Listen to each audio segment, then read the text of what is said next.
नमस्कार दोस्तों, आइए जानते हैं आज मध्य प्रदेश की बड़ी खबरें।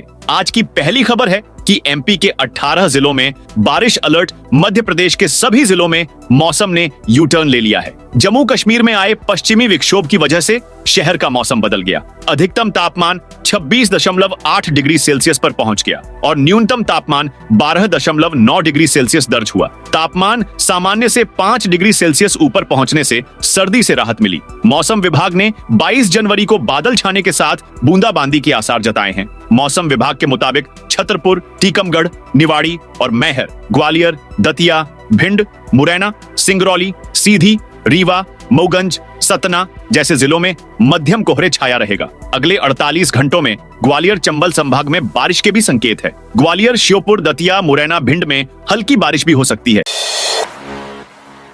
उज्जैन में बनेंगे आयुर्वेदिक कॉलेज, सीएम का ऐलान। सरकार देगी जमीन साधु संतों की तरह आयुर्वेदिक संस्थान को भी उज्जैन सिंहस्थ क्षेत्र में स्थायी निर्माण के लिए सरकार जमीन देगी। मुख्यमंत्री मोहन यादव ने यह घोषणा सोमवार को की। वे भोपाल के खुशीलाल आयुर्वेद महाविद्यालय में 21वें आयुर्वेद पर्व पर राष्ट्रीय सेमिनार और आरोग्य मेले के शुभारंभ पर बोल रहे थे। सीएम ने उज्जैन में अखिल भारतीय आयुर्वेद संस्थान शुरू करने, आयुष में पैरामेडिकल नर्सिंग कोर्स चलाने के साथ आयुष क्लिनिक और नर्सिंग होम का पंजीयन आयुष विभाग से कराने की बात करते हुए दोहराया कि आयुष विभाग में भी सेवानिवृत्त की उम्र 65 वर्ष होगी। आयुष मंत्री इंद्र सिंह परमार ने आयुर्वेद में शोध को बढ़ावा देने सरकार के प्रयासों की जानकारी दी। पद्मश्री देवेंद्र त्रिगुणा ने प्रदेश में आयुर्वेद, योग, पंचकर्म आदि के केंद्र विकसित करने का सुझाव रखा। विधायक भगवान दास सबनानी भी मौजूद रहे।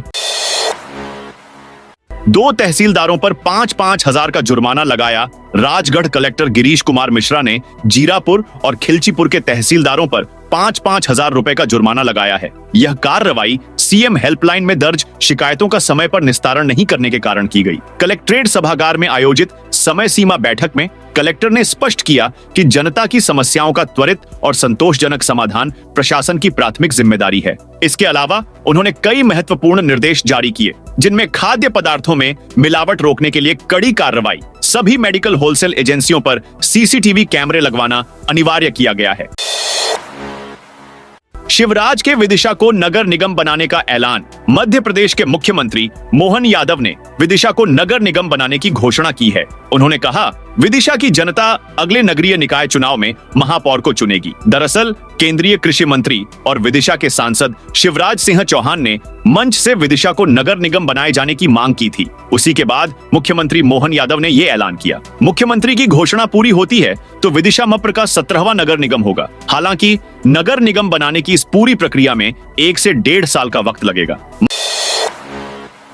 मंदसौर में 10वीं की प्री बोर्ड परीक्षा के पेपर लीक। प्रदेश में माशिमम की कक्षा 10वीं की प्री बोर्ड परीक्षा में तमाम नियम धरे के धरे रह गए। प्रदेश में सोमवार को अंग्रेजी का पेपर 11 बजे प्रारंभ हुआ, लेकिन परीक्षा से 6 घंटे पहले ही पूरा पेपर विद्यार्थियों के मोबाइल तक पहुंच गया। हद तो तब हुई जब मंगलवार को होने वाले गणित का पेपर भी 21 घंटे पहले ही विद्यार्थियों को मिल गया।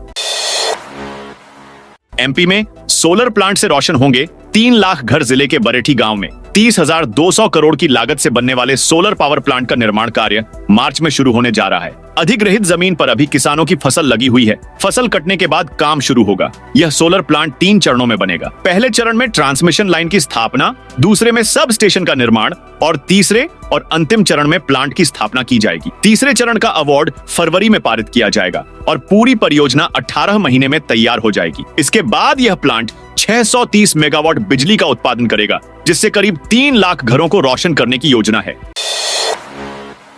पीठाधीश्वर पंडित धीरेन्द्र कृष्ण शास्त्री बोले, भारत में धर्मांतरण रोकने का मास्टर प्लान तैयार। भारत में धर्मांतरण के मामलों को रोकने के लिए मध्य प्रदेश के छतरपुर जिले में स्थित बागेश्वर धाम के पीठाधीश्वर पंडित धीरेन्द्र कृष्ण शास्त्री ने बड़ी कार्य योजना बना ली है। देश में धर्म परिवर्तन के बढ़ते मामलों पर अंकुश लगाने के लिए पंडित धीरेन्द्र कृष्ण शास्त्री हनुमान चालीसा बागेश्वर सेना बनाने वाले हैं। इस सेना के माध्यम से देश भर के आदिवासियों को जोड़ने का काम किया जाएगा। बागेश्वर सेना के सदस्य उससे जुड़े आदिवासियों को सनातन का पाठ पढ़ाने का काम करेगी। लालच में आने वाले हिंदुओं को मिशनरियों के चक्कर में न पड़कर धर्म विरोधियों से दूर रहने की सलाह देगी। पंडित धीरेन्द्र शास्त्री ने इस संबंध में एक वीडियो जारी करते हुए कहा, हिंदू बचेगा तभी हिंदू राष्ट्र बन सकेगा। एमपीपीएससी रिशेड्यूल करेगा परीक्षा कैलेंडर, बम्पर भर्ती की बड़ी तैयारी। मध्य प्रदेश लोक सेवा आयोग वर्ष 2025 के लिए जारी परीक्षा कैलेंडर को रिशेड्यूल करने की तैयारी में है। नए कैलेंडर में अन्य कई परीक्षाएं जोड़ने के साथ इंटरव्यू की तारीखें और नए इंटरव्यू को भी जोड़ा जा सकता है। इससे नए पदों के बढ़ने की भी संभावनाएं लगाई जा रही हैं। दरअसल आयोग ने 2024 के अंत में 30 जनवरी तक विभागों से रिक्त पदों की मिली जानकारी के अनुसार परीक्षा कार्यक्रम जारी कर दिए थे। इसमें माह के अंतिम सप्ताह में विभागों द्वारा भेजी गई रिक्तियों को शामिल नहीं किया गया। अब परीक्षा कार्यक्रम को रीशेड्यूल कर अन्य विभागों के पदों और इंटरव्यू को भी शामिल किया जाएगा। महाकाल मंदिर परिसर में रील बनाने पर भड़के पुजारी। उज्जैन महाकाल मंदिर में आने वाले श्रद्धालुओं द्वारा फिल्मी गानों पर रील बनाकर वायरल करने के मामले में पहले भी मंदिर प्रशासन कार्यवाही कर चुका है। प्रतिबंध के बाद भी कई लोग महाकाल लोक और मंदिर परिसर में फिल्मी गानों पर रील बना रहे हैं। रील वायरल होने के बाद अब महाकाल मंदिर के पुजारी नाराज हैं। उन्होंने ऐसे लोगों को हिदायत दी है कि मंदिर में शालीनता से पेश आए। फिल्मी गानों पर रील बनाने वालों पर प्रशासन कार्यवाही करे। महाकाल मंदिर परिसर और महाकाल लोक में युवतियों द्वारा फिल्मी गानों पर बनाई गई रील पर महाकाल मंदिर के पुजारी भड़क गए हैं। उन्होंने कहा कि जिस तरह से युवतियां मंदिर में फिल्मी गानों पर प्रदर्शन कर रही हैं, वो उचित नहीं है। सीएम तीर्थ दर्शन योजना की 1 फरवरी को पहली ट्रेन उमरिया जिले में। मुख्यमंत्री तीर्थ दर्शन योजना के तहत पहली विशेष ट्रेन 1 फरवरी को शिरडी के लिए रवाना होगी। इस यात्रा के लिए जिला प्रशासन ने 279 सीटें आवंटित की हैं। आवेदन की अंतिम तिथि 22 जनवरी निर्धारित की गई है। हमीदिया अस्पताल में 270 कर्मचारियों की छंटनी का विरोध। भोपाल के हमीदिया अस्पताल में आउटसोर्स कर्मचारियों की छंटनी के विरोध में चल रहा आंदोलन सोमवार को 5वें दिन भी जारी रहा। 270 कर्मचारियों को नौकरी से निकाले जाने के विरोध में ऑल डिपार्टमेंट आउटसोर्स एवं अस्थायी कर्मचारी मोर्चा के प्रदेश अध्यक्ष वासुदेव शर्मा कर्मचारियों के साथ धरने पर बैठे और कर्मचारियों को नौकरी में वापस लेने की मांग की। कार्यक्रम में पूर्व मंत्री पीसी शर्मा भी पहुंचे और प्रदर्शन को समर्थन देते हुए इस मामले में मुख्य सचिव अनुराग जैन से बात करने का भरोसा दिलाया। एमपी में 8 करोड़ से बनेंगी स्मार्ट सिटी की सड़कें। मध्य प्रदेश में इंदौर शहर के पुराने क्षेत्र जूनी इंदौर की राह जल्द आसान होने वाली है। सरवटे से गंगवाल के बाद अब चंद्रभागा हनुमान मंदिर से कलालकुई मस्जिद के बीच की सड़क बनने जा रही है। बीआर घोयल एंड कंपनी को वर्क ऑर्डर जारी हो गया है। अन्य सड़कों की तुलना में यह महंगी होगी क्योंकि दोनों तरफ नाले के लिए पैक चैनल बनाई जाएगी। मालूम हो, सरवटे से गंगवाल बस स्टैंड के बीच सड़क का काम शुरू हुआ था, लेकिन बाधा नहीं हटने और स्मार्ट सिटी का बजट खत्म होने से अधूरा रह गया। इसके अलावा कई सड़कों का वर्षों से निर्माण पेंडिंग है। विधायक गोलू शुक्ला ने ऐसी सड़कों के निर्माण को लेकर काम शुरू किया है। पटौदी खानदान की 15,000 करोड़ की संपत्ति पर सरकार करेगी कब्जा। भोपाल में पटौदी खानदान की 15,000 करोड़ की संपत्ति जल्द ही सरकारी कब्जे में आ सकती है। शत्रु संपत्ति अधिनियम के तहत ये संपत्ति सरकार ले सकती है। दरअसल हाई कोर्ट ने इस संपत्ति पर 2015 से लगा स्टे हटा दिया है। ये संपत्ति ऐसे में शत्रु संपत्ति मानी जा रही है क्योंकि नवाब हमीदुल्लाह की बड़ी बेटी आबिदा पाकिस्तान चली गई थी। नवाब परिवार के वंशज सैफ अली खान और शर्मिला टैगोर समेत इस संपत्ति पर दावा कर रहे थे। जस्टिस विवेक अग्रवाल की एकल पीठ ने परिवार को 30 दिन में अपीलीय प्राधिकरण के समक्ष अपना पक्ष रखने का निर्देश दिया था, लेकिन पटौदी परिवार ने तय समय में अपना पक्ष नहीं रखा और न ही कोई दावा पेश किया। अब ये अवधि समाप्त हो चुकी है। सरकार अब इस संपत्ति का सर्वे कराएगी। कानूनी प्रक्रिया फॉलो करते हुए सरकार इसे अपने कब्जे में ले सकती है। कलेक्ट्रेट परिसर में हंगामा, किसान ने वाहन में लगाई आग। मध्य प्रदेश की राजधानी भोपाल में बड़ी खबर सामने आई है, जहां कलेक्ट्रेट में जन सुनवाई के दौरान काम नहीं होने पर गाड़ी में आग लगा दी। घटना के बाद कलेक्ट्रेट में हड़कंप मच गया है। फायर ब्रिगेड की टीम ने मौके पर पहुंचकर मोर्चा संभाल लिया है। जानकारी के मुताबिक जमीनी विवाद के मामले को लेकर किसान कलेक्ट्रेट में पहुंचा था, जहां उसकी जन सुनवाई नहीं हुई। गुस्से में आकर किसान ने पहले खुद को आग लगानी चाहिए, इसके बाद फिर उसने किसी पार्टी के महामंत्री की गाड़ी में आग लगा दी। 26 जनवरी तक इंडिगो फ्लाइट कैंसिल। एयरपोर्ट पर विजिटर एंट्री भी बंद। विमान से यात्रा करने वाले लोगों को ये खबर परेशान कर सकती है। गणतंत्र दिवस की सुरक्षा को देखते हुए 26 जनवरी तक इंडिगो फ्लाइट कैंसिल कर दी गई है। इससे दिल्ली से भोपाल आने वाले यात्रियों को परेशानी हो सकती है। वहीं 30 जनवरी तक एयरपोर्ट अथॉरिटी ने विजिटर एंट्री भी बंद कर दी है। बता दें कि इंडिगो की दोपहर वाली दिल्ली भोपाल लाइट को रद्द कर दिया गया है। विमान 6E243 जो प्रतिदिन दोपहर करीब 12:30 बजे भोपाल आती थी, नहीं, इसे 26 जनवरी तक के लिए सुरक्षा परिदृश्य से निरस्त कर दिया गया है। मामले में एयरपोर्ट अथॉरिटी ने यात्रियों से अपील की है कि वे इसमें सहयोग करें। जिन यात्रियों की पहले से बुकिंग थी, उन्हें अन्य लाइट में एडजस्ट करने की प्रक्रिया शुरू कर दी गई है। साथ ही सलाह दी गई है कि फिलहाल सिंगल बैग के साथ ही सफर करें। 25 फरवरी से शुरू होंगी बोर्ड परीक्षाएं। माध्यमिक शिक्षा मंडल की हाई स्कूल व हायर सेकेंडरी की बोर्ड परीक्षाएं 25 फरवरी से शुरू होंगी। इसके लिए जिले में 92 परीक्षा केंद्र बनाए गए हैं और 10 केंद्र रिजर्व रखे गए हैं। परीक्षा के लिए मंडल की ओर से 110 केंद्राध्यक्ष और 10 केंद्राध्यक्ष रिजर्व रखे गए हैं। 110 सहायक केंद्राध्यक्ष की लिस्ट तैयार कर भोपाल मंडल कार्यालय को भेज दी गई है। खास बात यह है कि इस बार ऐसे स्कूलों को ही परीक्षा केंद्र बनाया गया है जहां सीसीटीवी कैमरे व स्कूल में फर्नीचर लगे हुए हैं। साथ ही पीने के पानी और टॉयलेट की पर्याप्त व्यवस्था है। परीक्षा शुरू होने से पूर्व अधिकारियों द्वारा बनाए गए सभी परीक्षा केंद्रों का निरीक्षण भी किया जा रहा है।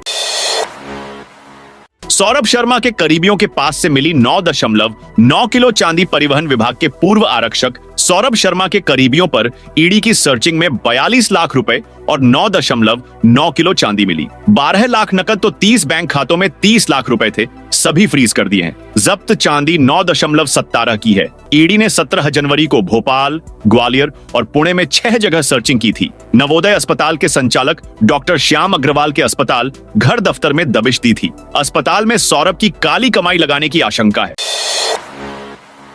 कोहरे से मुंबई इंदौर फ्लाइट डाइवर्ट। भोपाल में उत्तरी मध्य प्रदेश में सुबह कोहरे के बाद दिन में धूप निकल रही है। कई शहरों में लोगों को सर्दी से राहत मिली है। मंगलवार सुबह भोपाल, रीवा, सतना समेत 14 जिलों में हल्का मध्यम कोहरा छाया। जबलपुर में घने कोहरे के साथ सर्द हवा चली। इंदौर में कोहरे के कारण मुंबई से आने वाली फ्लाइट नंबर 6E के 294 लैंड नहीं हो सकी, उसे भोपाल डाइवर्ट करना पड़ा।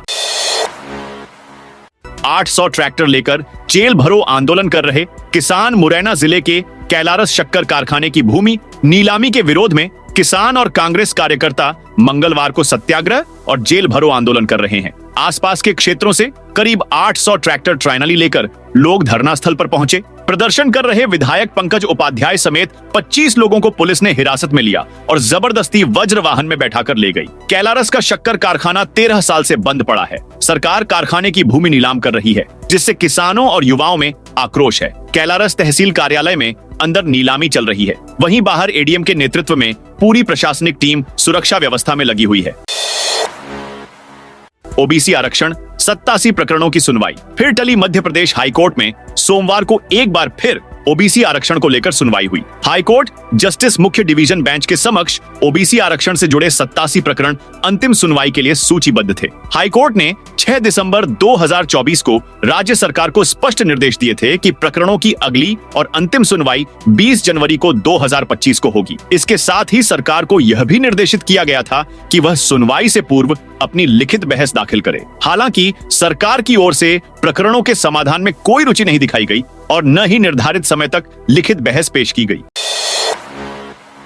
सागर में दुकानदारों को बनवाना होगा प्रतिष्ठान का लाइसेंस। सागर नगर निगम सीमा क्षेत्र के व्यापारियों के अनुज्ञप्ति लाइसेंस बनाने के लिए निगम ने प्रक्रिया शुरू कराई है। शासन निर्देशानुसार निगम सीमा क्षेत्र के सभी व्यापारियों को 45 दिन के अंदर व्यापार अनुज्ञप्ति लाइसेंस के लिए आवेदन करना होगा। आवेदन नहीं करने पर संबंधित प्रतिष्ठान को सील किया जाएगा। शासन ने सभी व्यापारियों को अनुज्ञप्ति लाइसेंस लेना अनिवार्य किया है। प्रदेश में सबसे ज्यादा 12 लाख आयुष्मान कार्ड बने। 70+ के बुजुर्गों के आयुष्मान कार्ड बनाने के मामले में मध्य प्रदेश में सबसे ज्यादा कार्ड बनाने वाला राज्य बन गया है। करीब 12,96,000 बुजुर्गों ने रजिस्ट्रेशन कराया है। इनमें से 12,40,151 कार्ड बनाए जा चुके हैं। 498 कार्ड रिजेक्ट हुए, जबकि 53,185 कार्ड पेंडिंग हैं। यहाँ कुल 34 लाख कार्ड बनाए जाने हैं। आयुष्मान सीईओ डॉ योगेश भरसट के मुताबिक आयुष्मान से इम्पैनल्ड अस्पतालों में भी आयुष्मान कार्ड बनाए जा रहे हैं। पन्ना टाइगर रिजर्व में वन्य प्राणियों की गणना शुरू। पन्ना टाइगर रिजर्व में वन्य प्राणियों की गणना के लिए अभियान शुरू किया जा रहा है। फेज 4 मॉनिटरिंग के तहत 21 से 28 जनवरी तक चलने वाली इस गणना के दौरान पर्यटकों की सुविधाओं में बदलाव किया गया है। क्षेत्र संचालक अंजना सुचिता तिर्की के अनुसार इस अवधि में सफारी का समय बदलकर सुबह 8 बजे से कर दिया गया है, जो पहले सुबह 6 बजे से था। गणना के लिए रिजर्व के सभी वन परिक्षेत्रों में विशेष ट्रैप कैमरे लगाए गए हैं। इन कैमरों में सेंसर लगे हैं जो वन्य प्राणियों के गुजरने पर ऑटोमेटिक रूप से फोटो खींच लेते हैं। विदिशा में अतिक्रमण पर बड़ी कार्रवाई। विदिशा नगर पालिका ने शहर में बड़े पैमाने पर अतिक्रमण विरोधी अभियान चलाया। शहर के मुख्य बाजार शिवाजी चौक और स्वर्णकार कॉलोनी में नगर पालिका की टीम ने कार्रवाई करते हुए सड़कों पर रखा दुकानदारों का सामान जब्त किया और जुर्माना वसूला। रायसेन में रिसाइकल कचरे से बनाया ऑक्सीजन पार्क। रायसेन में पुलिस लाइन के सामने एक अनूठा ऑक्सीजन पार्क तैयार किया गया है। पार्क पूरी तरह से रिसाइकल की गई सामग्री से बनाया गया है। नगर पालिका द्वारा 5 लाख रुपए की लागत से विकसित इस पार्क में प्लास्टिक की बोतलें, पुराने टायर, कचरा फेंकने वाली ट्रॉली, पत्थर, लकड़ी और बांस का कलात्मक उपयोग किया गया है। पार्क की बाउंड्री बांस से बनाई गई है और चारों ओर एक्यूप्रेशन वाले पेवर ब्लॉक से पाथवे तैयार किया गया है, जहां लोग मॉर्निंग वॉक कर सकेंगे। एमपी हाउसिंग बोर्ड में संविदा भर्ती का रास्ता साफ। मध्य प्रदेश हाउसिंग बोर्ड में कार्यभार की अधिकता को देखते हुए प्रमुख पदों पर भर्ती की तैयारी की जा रही है। बोर्ड में वरिष्ठ अधिकारियों के रिक्त पदों पर 107 संविदा और आउटसोर्स अधिकारियों की नियुक्ति की जाएगी। इस संबंध में बोर्ड के कमिश्नर ने मुख्य अंकेक्षण अधिकारी और लेखा अधिकारी को वित्तीय भार की गणना कर संचालक मंडल के समक्ष प्रस्ताव प्रस्तुत करने के निर्देश दिए हैं। तो दोस्तों, ये थी आज मध्य प्रदेश की बड़ी खबरें। आप इस वीडियो को कौन से जिले से अभी देख रहे हो, कमेंट में अपने जिले का नाम जरूर बताइए।